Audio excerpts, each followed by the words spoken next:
उत्तराखंड के नेता प्रतिपक्ष यशपाल आर्या जी हमारे साथ मौजूद हैं। सर, उत्तराखंड में आज भ्रष्टाचार को लेकर एक बड़ी कार्रवाई हुई है। एक आईएएस अधिकारी को निलंबित कर दिया गया है आय से अधिक संपत्ति के मामले में। किस तरह से आप इसको देखते हैं? देखिए, अभी आपके द्वारा जानकारी मिली है कि उत्तराखंड के एक आईएएस अधिकारी के खिलाफ कार्रवाई हुई है भ्रष्टाचार को लेकर। निश्चित रूप से कुछ संदिग्धता होगी, कुछ उनके खिलाफ कुछ जानकारी होगी, कुछ तथ्य होंगे, उसी के आधार पर कार्रवाई हुई है। एक अच्छा संकेत है। सर, लगातार चुनाव में आप लोग भ्रष्टाचार का मामला उठा रहे थे। अब सरकार जो है ऐसा लग रहा है कि भ्रष्टाचार के खिलाफ एक्टिव मोड में दिख रही है और लगातार अधिकारियों के खिलाफ जांच बैठाई जा रही है। सरकार की तरफ से भी कहा गया है कि अगर जिस अधिकारी के खिलाफ जांच होती है और कोई अधिकारी इस मामले में संलिप्त पाया जाता है तो उसके खिलाफ सख्त से सख्त कार्रवाई जो है वो की जाएगी। देखिए, निश्चित रूप से जो भी सरकार के सकारात्मक कदम होंगे तो कांग्रेस पार्टी पूरी तरह उनके साथ होगी, सहयोग करेगी।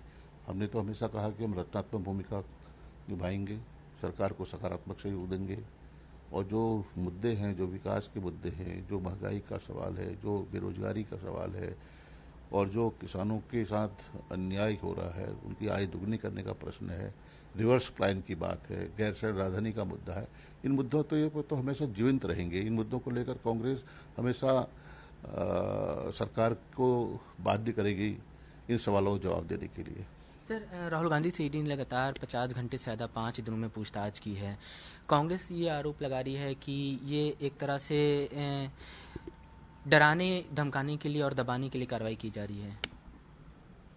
देखिए, लगातार 5 दिन प्रवर्तन निदेशालय द्वारा राहुल गांधी जी को तलब किया गया है और पूछताछ हुई है।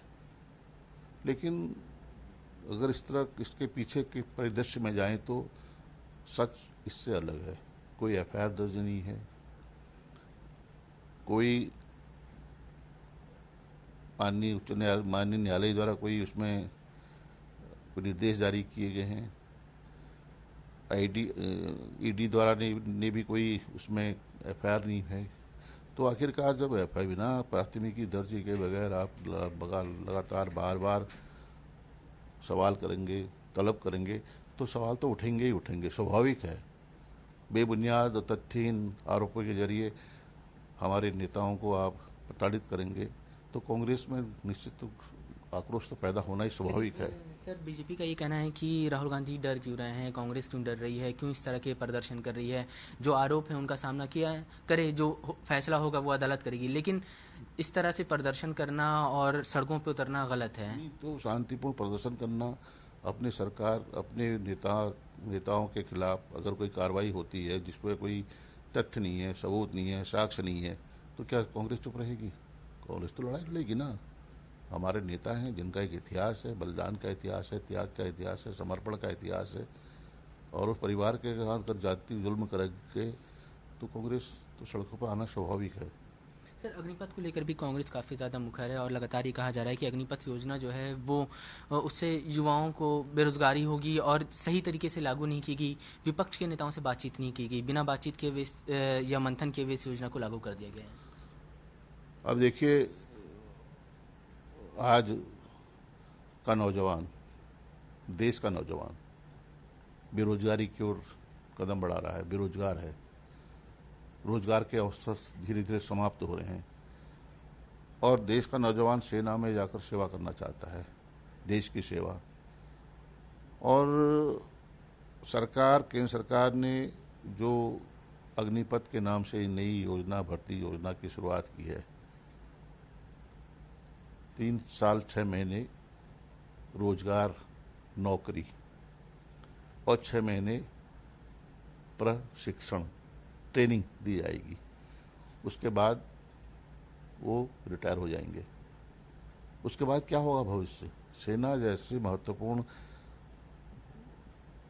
पदों पर अगर किसी की नियुक्ति होती है, महत्वपूर्ण, सेना तो एक सर्वोच्च संस्था है, अगर उस पर कोई नियुक्तियां होती हैं, भर्ती होती है और 4 साल बाद उनको रिटायर कर दिया जाता है, तो जो हमारे सुरक्षा सलाहकार हैं, जो सुरक्षा विशेषज्ञ, रक्षा विशेषज्ञ हैं, उन्होंने भी कहा है कि ये कदम सरकार का बहुत घातक है, देश के लिए एक बहुत खतरा है ऐसे जो करने जा रहे हैं।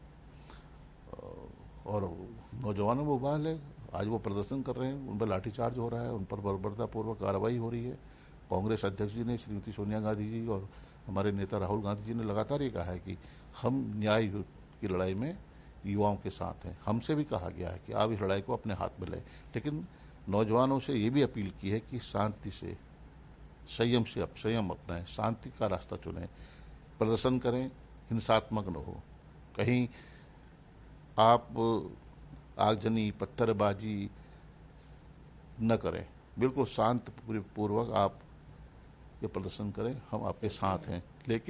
लेकिन जिस तरह से शांतिपूर्ण प्रदर्शनों पर युवाओं के द्वारा जो प्रदर्शन किए जा रहे हैं उसमें हमले हो रहे हैं, उनके साथ बर्बरता से लाठीचार्ज हो रहा है, उनके खिलाफ आपराधिक मामले दर्ज किए जा रहे हैं, तो देश का भविष्य क्या होगा? नौजवान देश का भविष्य है, और उसके साथ भविष्य के साथ उसको अंधेरा दिखाई दे रहा है, आज आगे अंधेरा दिखाई दे रहा है और उनका कैरियर समाप्त होने जा रहा है। तो प्रदर्शन करना स्वाभाविक है, आक्रोश व्यक्त करना स्वाभाविक है।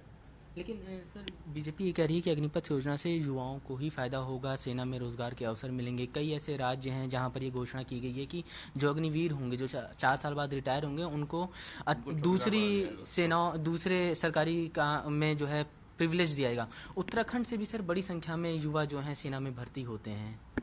वही मैं कह रहा हूँ ना, उत्तराखंड तो सैनिक प्रदेश है, पहाड़ का नौजवान, हर परिवार का नौजवान देश की सेवा में तत्पर है, सीमाओं में प्रहरी के रूप में काम कर रहा है, देश के लिए मर मिटने को तैयार रहता है।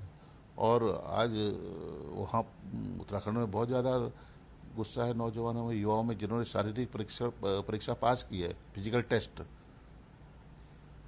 वो हताश हैं, कुंठित हैं, क्योंकि आगे की जो भर्ती की प्रक्रिया होती है, नियुक्ति की प्रक्रिया होती है, वह सब रोक दी गई है।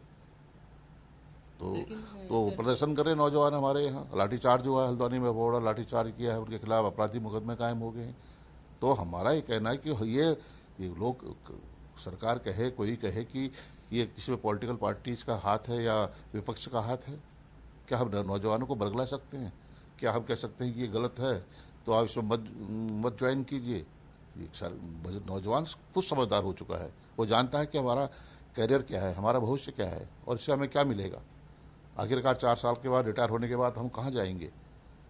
तो खुद ब खुद इस लड़ाई को लड़ने को तैयार है। हम जरूर उस न्याय युद्ध में कांग्रेस पूरी मजबूती के साथ खड़ी है। कल भी हमारे नेता राहुल गांधी जी ने यही तो कहा, अपने संबोधन में कहा कि हम इस न्याय की लड़ाई को लड़ेंगे शांति से, जो हमारी विचारधारा है उससे लड़ेंगे और नौजवानों का साथ खड़े होंगे।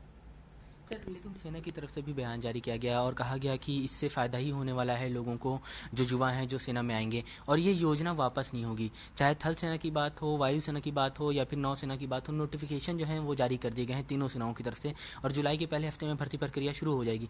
तब ऐसे में अब क्या रास्ता बचता है, जब सरकार भी कह रही है वापस नहीं होगा, सेना भी कह रही है वापस नहीं होगा? जरूर ये देखिए, ये कांग्रेस के द्वारा आयोजित ये प्रदर्शन नहीं हो रहे हैं, कांग्रेस के द्वारा प्रायोजित नहीं है ये नौजवान आगे बढ़ के देख रहा है कि हमारे साथ नाइंसाफी हो रही है, हमारे साथ अन्याय हो रहा है, हमारे साथ जाति हो रही है, हमारे भविष्य के साथ धोखा है। तो वो इस लड़ाई को उन्होंने अपने हाथ में लिया है। कांग्रेस कोई इस मूवमेंट को कांग्रेस थोड़ी चला रही है, कांग्रेस तो उनके साथ है। और चाहे हमारे रक्षा विशेषज्ञों ने कहा है, जो हमारे सुरक्षा सलाहकार है वो इस बात को कह रहे हैं जो कि ये गलत है फैसला सरकार का, हम थोड़ी कह रहे हैं, पहले उन्होंने कहा है और हमें लगता है कि हाँ बिल्कुल गलत है। ये उनके अस्मिता का, देश की अस्मिता से खिलवाड़ है। नौजवान 4 साल बाद बंदूक, जो थोड़ी बहुत ट्रेनिंग लेगा, परीक्षण लेगा, उसके बाद क्या करेगा? तो बहुत बड़े सवाल हैं। तो उससे नौजवान खुद समझदार है, पढ़ा लिखा नौजवान है, कोई अनपढ़ तो नहीं है। पढ़े लिखे नौजवान तो सेना में आ रहे हैं, आप सेना की तैयारी कर रहे हैं कई सालों से, जिन्होंने फिजिकल टेस्ट दे दिया है, आज उनको आगे की जो भर्ती की प्रोसेस है उसको आप रोक रहे हैं, तो दिक्कतें तो है ही।